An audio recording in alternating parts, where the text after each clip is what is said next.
Ryan Reynolds here for, I guess, my 100th Mint commercial. No, don't. I mean, honestly, when I started this, I thought I only have to do like 4 of these. I mean, it's unlimited premium wireless for $15 a month. How are there still people paying 2 or 3 times that much? I'm sorry, I shouldn't be victim blaming here. Give it a try at mintmobile.com/save. Whenever you're ready. $45 upfront payment equivalent to $15 per month. New customers on first 3-month plan only. Taxes and fees extra. Speed slower above 40 gigabytes. See details. A science story, huh? These NYU scientists, I felt right. I was so And I just thought, well, I had figured it out. it was that golden moment. Because science was on my side.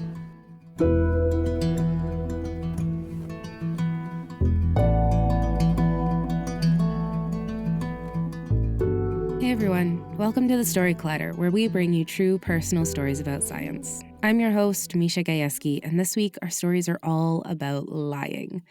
Now, there are tons of reasons why people tell lies. You know, to save face, to impress people, to prevent conflict, to get out of work, to get out of trouble. I mean, I definitely lied about who ate the last of the ice cream on more than one occasion when I was a kid. Sorry, Mom. Now, I tell most of my lies to get out of awkward situations, like when my high school friend who I hadn't spoken to in 5 years asked me to be a bridesmaid at their wedding. It was weird, and I didn't know how to say no without hurting her feelings. And sure, honesty is usually the best policy, but experts have found that lies can actually be beneficial when they're not selfish. According to research, pro-social lies can actually help build trust. Research has also found that people who tell altruistic lies are perceived to be more moral, more benevolent, and more honest, even when they lie. So in the case of my awkward bridesmaid invitation, I totally did the right thing by lying. And in the case of our storytellers, I think the argument can be made that they lied for all the right reasons. Anyway, our first story is from comedian Gabe Mollica. It was recorded at the QED in Astoria, Queens, at our inaugural all-comedy Collider in December last year. The theme that night was the best medicine.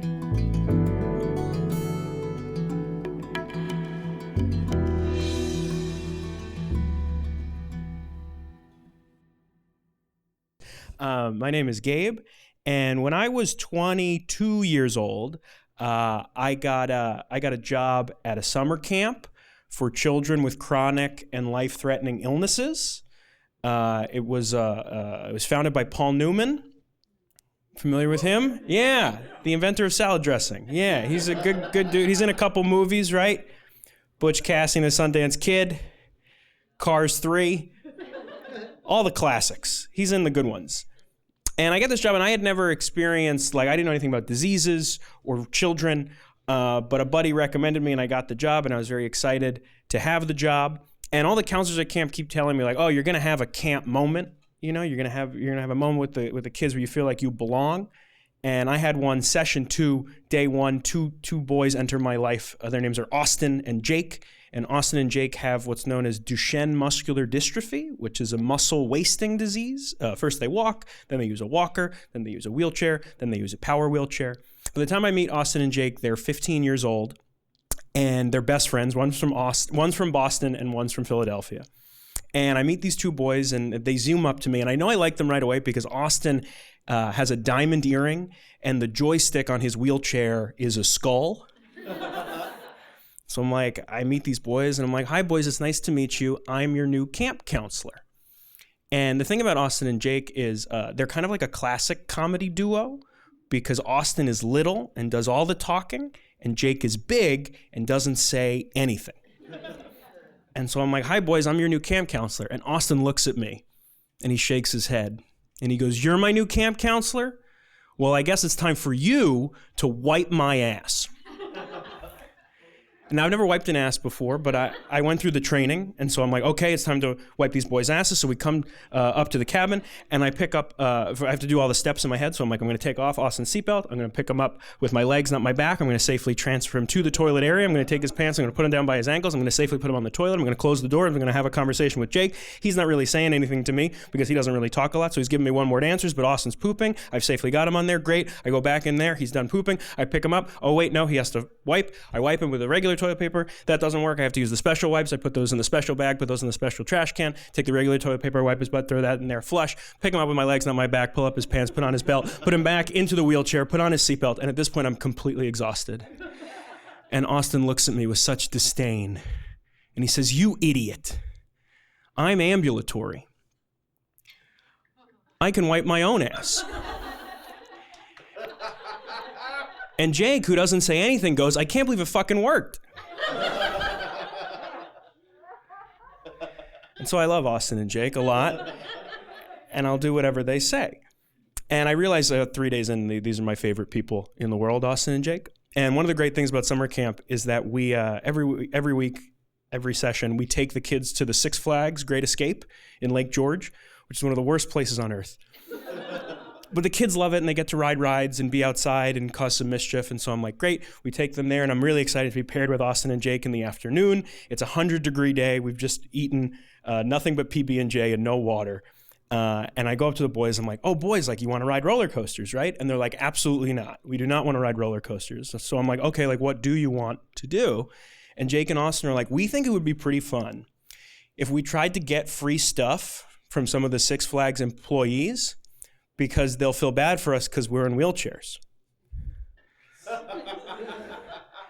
And like, you're not supposed to enable that type of behavior. You're not supposed to be like, "That's wrong. No, you shouldn't manipulate people." But they're like, "Wouldn't it be so funny if they felt bad for us because they're in wheelchairs? That means they're stupid because we're just like everybody else. If they judge us for that, like, that's their fault." And so I'm like, okay, like, when you put it that way, like, it's kind of a fun idea. Now, here's the thing about camp. There's kind of like unwritten rules for the counselors. The 2 unwritten rules are, 1, if you make a promise to a kid, you have to follow up on that promise, because the kids are sick. Some of them are really sick. And you don't want to be promising things you can't deliver. That's a real red flag, no. You can't make promises you can't keep. And the second unwritten rule at summer camp for the counselors is, if you can make it happen, you have to try. One time we had a kid who wanted to see a unicorn. We took out a horse from the barn in the middle of the night. We put a little horn on him, rode the horse by the kid's window at night. The kid saw a unicorn. Stuff like that. You go above and beyond, because the kids, they only get 5 days to be at summer camp. It's very sacred. And so the boys, they don't want to ride rides. They just want to trick people into giving them free stuff on this 100-degree day. And so a couple of counselors and I are like, okay, like, let's do it. And so we start getting water, ice water from the concession stands, and going over to the guys who run the games. And we get the kids to wheel over and be like, "Hey, it's a really hot day. Would you like some water?" And the people running the games are like, "Yeah, that's kind of nice." And they're like, "Can we get a prize?" And they're like, no, we're not really supposed to do that. So we keep doing this to every game. And eventually we go to one of the concession stands, and the boys are like, "Hey, I'd love to get a free snack, because I'm in a wheelchair." And this like teenage kid is like, "Do you want nachos?" And they're like, "Yeah, we want nachos. Hell yeah." And so they're just like eating nachos, like, "That guy's an idiot. It's just because we're in wheelchairs," like they're trying to manipulate him in a way that like it feels pretty harmless and fun. And then Austin goes, he has to use the bathroom with some other counselors. And so it's just Jake and I, and we walk up to this young kid, and we're like, "Hey man, you want to talk to Jake?" And Jake's like, "I'd love that stuffed animal." And the guy goes, "All right, nobody's looking." And he hands Jake a stuffed animal, which is a pickle with a mustache and a Western cap. And Jake is like, "Hell yeah, I got Steve's pickle." And he's really excited about it. But Austin, it was his idea to do the prank, comes out from the bathroom and sees Jake with a prize, and he kind of gets jealous. I think he's like 14, 15 years old, and he's like, "Oh, like, that was my idea to manipulate the people to get free prizes, and now Jake's getting all the free prizes, so I want a free prize." So me and the counselors were like, okay, we got to figure out a way for Austin to get some free prizes. So we keep going up to all these different people to try to get free prizes, and it's not working. And so the counselors were like, we got to go above and beyond. We start spending our own money to try to play the games. We're doing the slack line, which we all can't do. All those games are a scam, and we can't do them, and now there's pressure, right? Because this thing means more to me than anything else in the entire world, and I'm 22 years old, and I'm very romantic, and I'm like, I got to get this kid a toy. And eventually, Austin decides, he's like, no, I want that toy, which is it's a gremlin doll from the movie Gremlins. This movie theme park's like 20 years behind. And he's like, I want this gremlin. And so Austin's away with another counselors, and I walk up to the guy, and the guy's wearing a red shirt. He's not wearing a green shirt, which means like he's an administrator. He makes like $9 an hour instead of $8. And I'm like, hey man, like that's my friend Austin over there. We'd love to be able to get a gremlin for him. You see Austin sitting over there? And the guy's like, yeah, I see him, but there's nothing I can do. And so I'm like, hey man, like how about a couple bucks? Can I give you a couple bucks to give Austin a free prize? And the guy goes, yeah, it's gonna cost you, I don't know, $50. And so it occurs to me that I'm talking to the devil. Like the worst person who's ever, because he's not gonna like spend that money on like something wholesome, you know, like he's gonna buy weed or something idiotic. And I just like give him the money because I want Austin to feel like his trick worked. I want Austin to be proud of himself because it's pretty clever for a 15-year-old. And I know it's gonna work now. And so I run up to Austin. I go, Austin, I bet if you go over to that guy and you tell him, hey man, I'm having a Six Flags day, I guarantee you, I promise that he's gonna give you that stuffed gremlin. Because I'm sure. And Austin goes, you sure? I say, yeah man, tell him you're having a Six Flags day. So Austin zooms over to the guy in the red shirt and he says, hey man, I'm having a Six Flags day. And the guy goes, sweet. And Austin's like, what? And he zooms around and he zooms back over to me and he's pissed. He's like, you lied to me. You promised. You said I was going to get a gremlin if I told him I had a Six Flags day. And I'm like, first of all, I'm pissed at that guy, but I'm like, I feel bad that I've hurt Austin's feelings, that I made him feel less than. And so I tell another counselor, I go, you take care of Austin. I run over to the red shirted guy. I'm like, dude, that's what the money was for. Like, what are you doing? And he's like, oh, I'm sorry. I'm an idiot. Like, whatever. So I'm like, give him the toy. So I go back to Austin, and Austin is like really upset. I think it's because it's 100 degrees and he's had no water and only peanut butter and jelly, but he's like really pissed. And he's like, you're a liar. I'm never going to trust you again. I'm never listening to you anymore. And so I'm like, Austin, you got to try again. I know that sounds weird, but you got to work up the courage and ask again. And Austin, the thing about these boys is sometimes they use foul language. And I had to beat that out of them a little bit. You know, you can't swear. This was a couple years ago, they used to call stuff gay. And I'd be like, boys, you can't call stuff gay. It's just like, it hurts a whole group of people. You can't say gay. And so I'm trying to train them not to say that. And so Austin goes, I don't want to hurt a whole group of people. I only want to hurt you. And so I was like, well, that's very thoughtful. When you think something is lame, because I know you don't feel that way about gay people, when you feel like something is lame, I want you to just say, oh, that is so Gabe. And the boy's like, okay, we'll just call bad things Gabe, because my name is Gabe. That stuff is Gabe. So I go to Austin. I go, Austin, you got to run over there and try again. And as I'm saying this, it occurs to me all the times in my life where I got to try again. I had the privilege of trying again, failing at something and trying again, moving to a new city, failing, trying again, telling somebody I love them, failing, trying again. And it's all this is running through my head, and it's occurring to me that like Austin might not get all those same chances because of his medical condition. But today he gets a chance to fail and try again. So I'm trying to convince him. And finally I go, Austin, just go up to the guy and say, hey man, I'm having a 7 Flags day. And Austin looks at me and he goes, I don't want to say that. That's so Gabe. And I'd start sobbing. I think because I've had no water and only peanut butter and jelly. And Austin doesn't want to watch me cry, so he zooms away to the guy. And the reason I'm sobbing is I'm thinking of all the things that Austin won't get to do, probably, in his life. But today he gets to try a second time. And I'm sobbing uncontrollably in public. People are staring. And Austin zooms back and goes, Gabe's crying like a little bitch. But he's holding a Gremlins doll. And for years, I kind of thought of this as like a profound moment in my life, where I got to help Austin try again at his little evil plan. But the beautiful thing about knowing these boys for a long time is that Austin and Jake grew up and they accomplished way more than I thought they might. Austin spoke at the FDA hearings to raise money for Duchenne muscular dystrophy research. Jake got on the local news for advocating for himself when his school district discriminated against him for being in a wheelchair on field day. These boys are incredible. And it occurred to me at a certain point a couple years ago, when I was thinking about what these boys have done, that like that day I kind of just like saw them for their disability in the same way that the people at the park did. And I don't want to do that anymore. It's so Gabe. Thank you.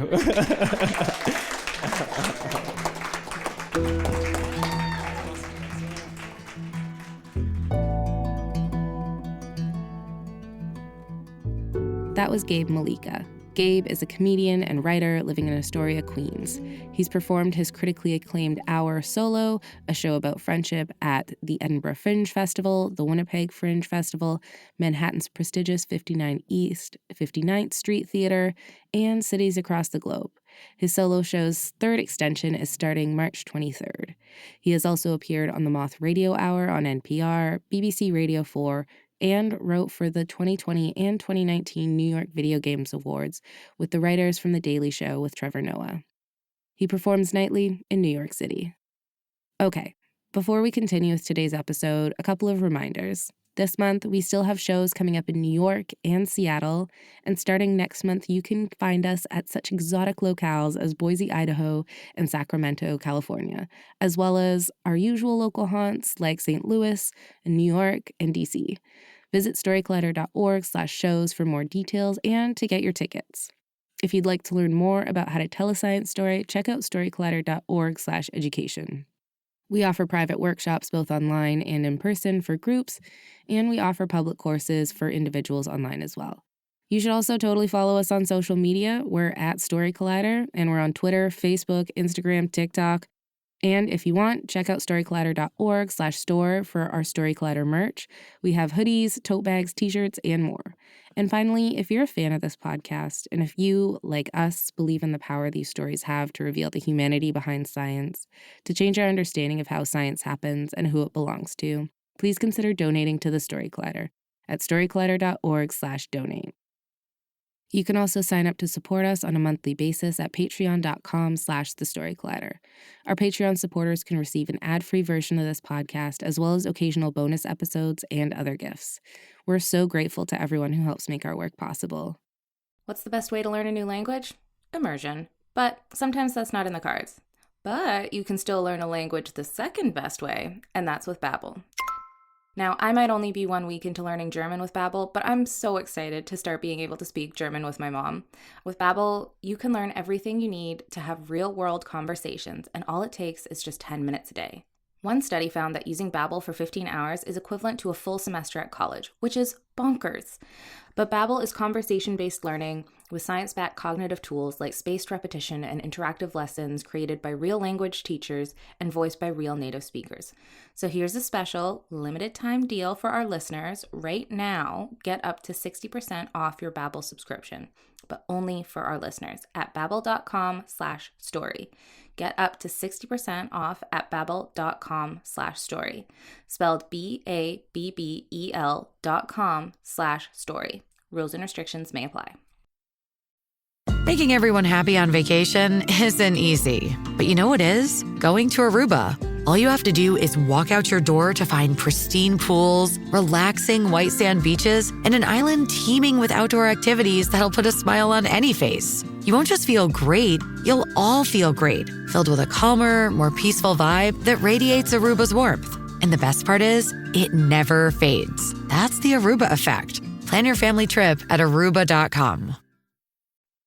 Our second story is from Collette Mix. It was recorded at the Factory Theatre in Toronto in January 2023. The theme that night was focus.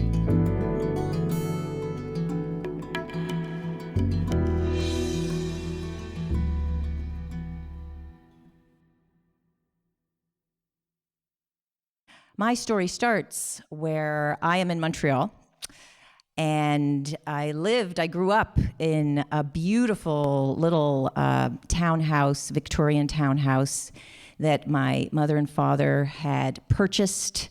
They had both emigrated from Ireland and raised 4 daughters. I was the youngest of the 4 daughters. And I like to say if my mom and dad were a team, an Olympic team, that their 4 daughters would be the gold medals that they wore. They were so proud of us.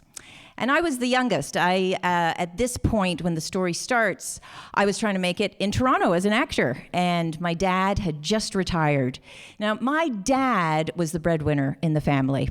Came from the west coast of Ireland, strong, strapping Irishman, good looking, looked a little bit like George Clooney, and but better looking. He's my dad. And my mom had the spirit of a Betty White, but with dark brown hair. And together, it was them against the world. So my dad worked in construction. His first job in Canada as a construction manager was up in the Arctic. And his last job was in the desert in Kuwait. And he worked the span of his career. He worked very hard. He supported us. He gave us a great life. And he finally was retiring. And he got sick. And my mom would call me in Toronto, and she'd say, there's something wrong with your father. He's got a hernia or something, so I'm bringing him to the doctor. So I would get these phone calls, and then finally my mom said, you have to come. I need your support. So when I arrive, I go up to my favorite little perch in the house. So I just want to describe this for you. You walk up the steps to the front door, you go in the front door to the porch, and then you go up these steep stairs that curve around to go to the second floor of the house. And there was this wedge stair where you curved, and I would like to sit there. As a little girl, I would sit there and be invisible, and I'd watch my 3 older sisters come in the house after school. And I was sitting on this perch waiting for Mom and Dad to get back from the Montreal General Hospital. And it was taking longer than they had said. So I was waiting a long time, and something was different.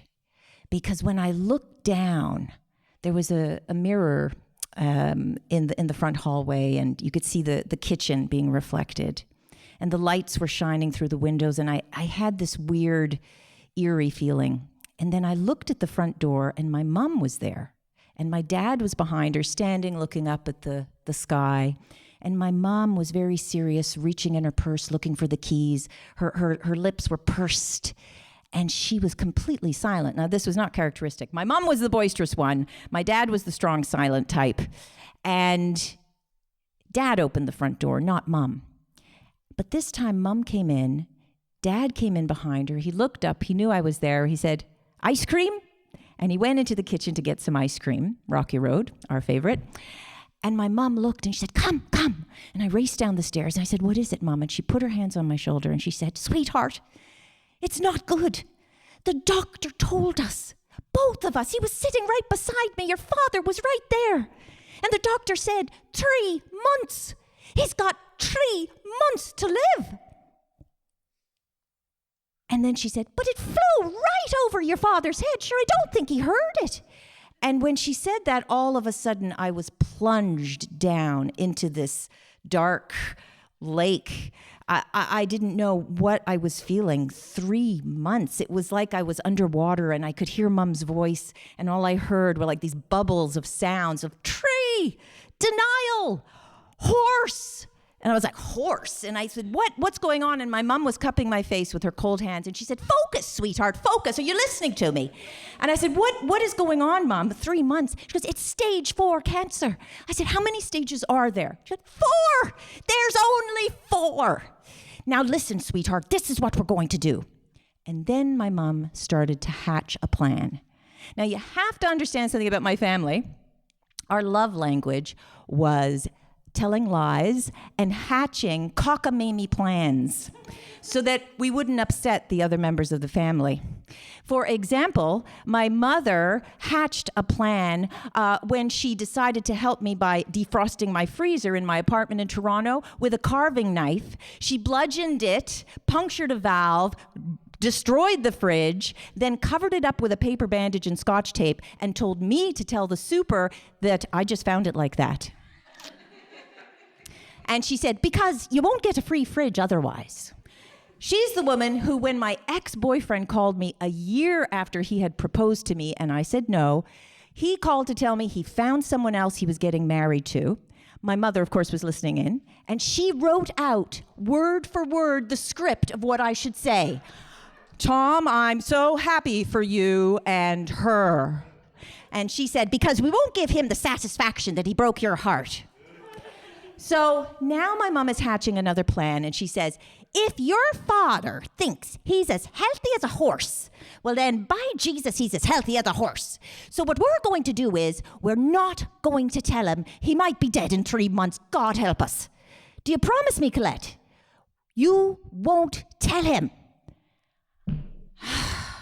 All right, Mom, I promise. So for the next month, I put on my best acting outfit. And Dad seemed to be in the sweetest denial I'd ever experienced in my life. He said, "Sweetheart, let's go to Steinberg's. Let's buy some bottled water. I hear that's very healthy. Let's get some natural food, organic ice cream, why not?" And we bought all this healthy food. And a friend of mine from an acting group, the Monday night group, had given me all these DVDs of old Westerns. And I said, "Trevor gave me these DVDs, Dad. There's the good, the bad, and the ugly. Do you want to watch that?" And we would sit down and watch my dad's favorite movie. My dad loved Clint Eastwood. And we would watch. And I'd be smiling and eating ice cream with Dad. We had those old lazy boys where you'd lean back and put your legs up, and sometimes I'd hold my dad's hand, and I was always exercising my facial muscles, smiling all the time, and then Dad would get tired and he would fall asleep. And then I would drop my face and I'd look at him.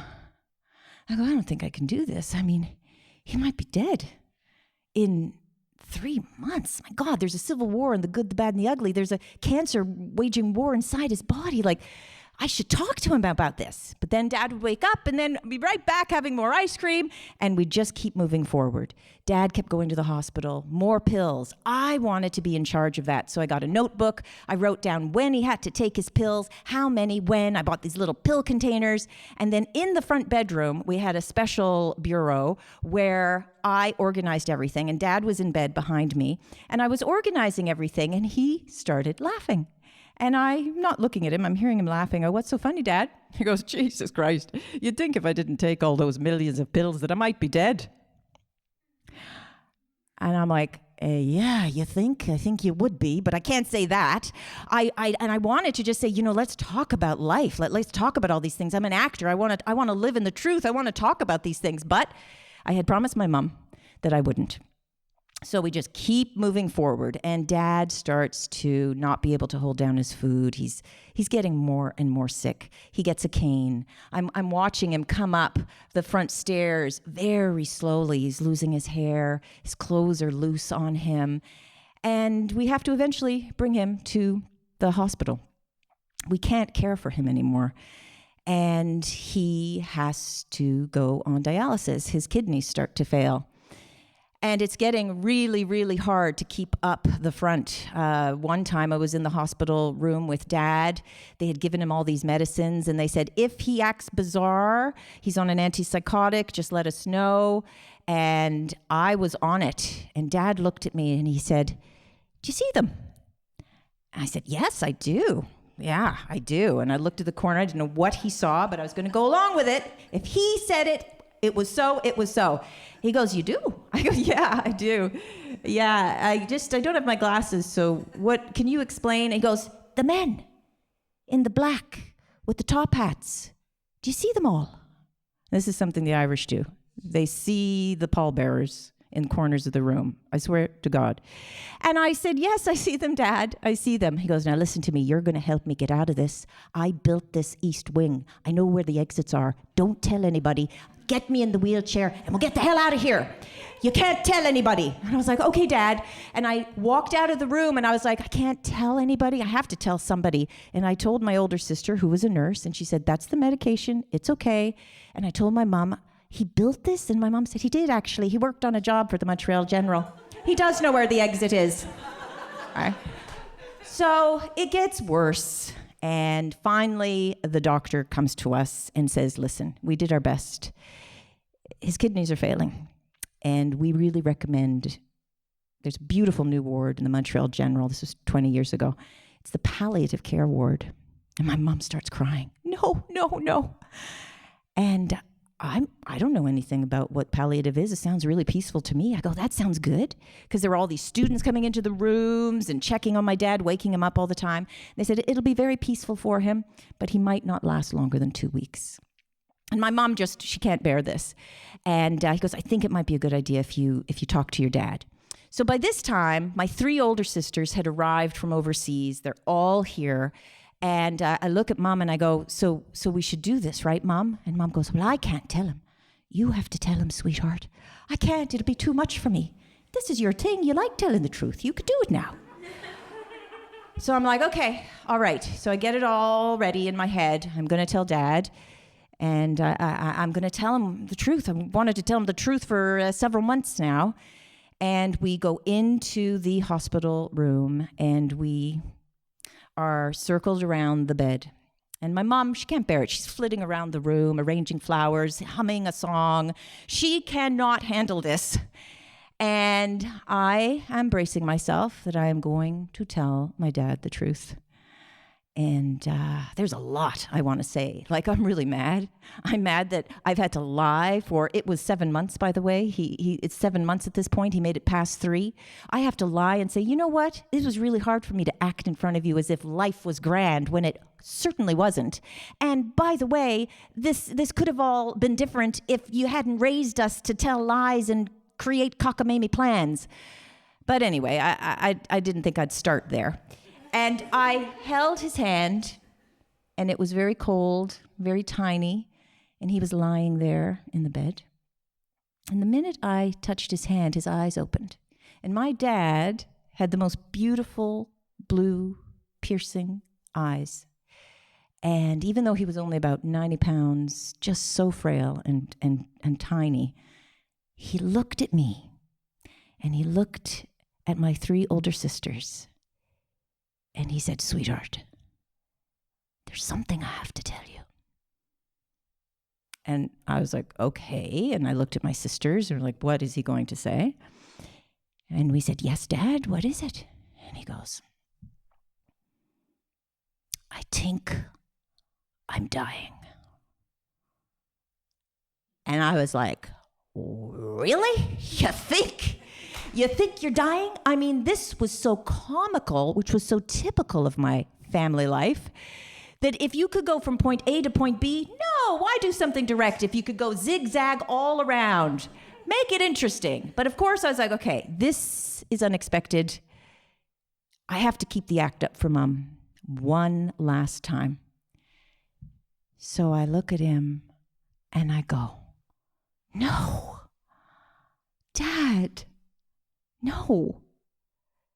And he goes, yes, but I don't think your mother knows.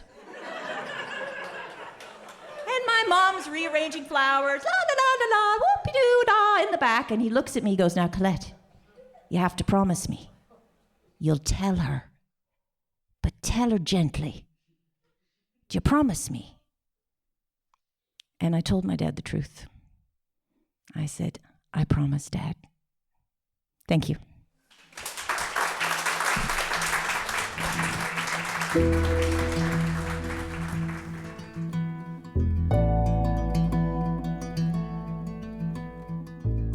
That was Collette Mix. Collette Mix is an actor, storyteller, and corporate trainer. She studied theater in Paris at École Jacques Lecoq and performed in theater, film, and television, such as on Naturally Sadie, The Kennedys, and Murdoch Mysteries. Collette teaches a storytelling course at the Second City Training Center in Toronto and continues to tell true stories live on stage for several storytelling shows in Toronto. The Story Collider is so grateful to Gabe and Collette for sharing their stories with us.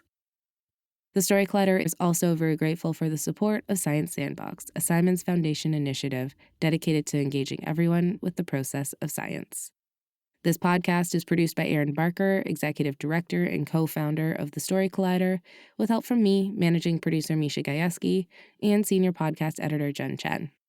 Special thanks goes out to the Story Collider's board and the rest of our staff, including managing director Anne-Marie Lonsdale, education director Lily B., science advisory fellow Edith Gonzalez, and our operations manager Lindsay Cooper, without whom none of this would be possible. The stories featured in today's episode were produced by Gastor Almonte and Zach Stovall, and by Sarah Mazrui and me, Misha Gajewski, respectively. Our theme music is by Ghost, and next week, Gastor Almonte will be back with stories about what could have been. You won't want to miss those hilarious stories. Until then, thanks so much for listening.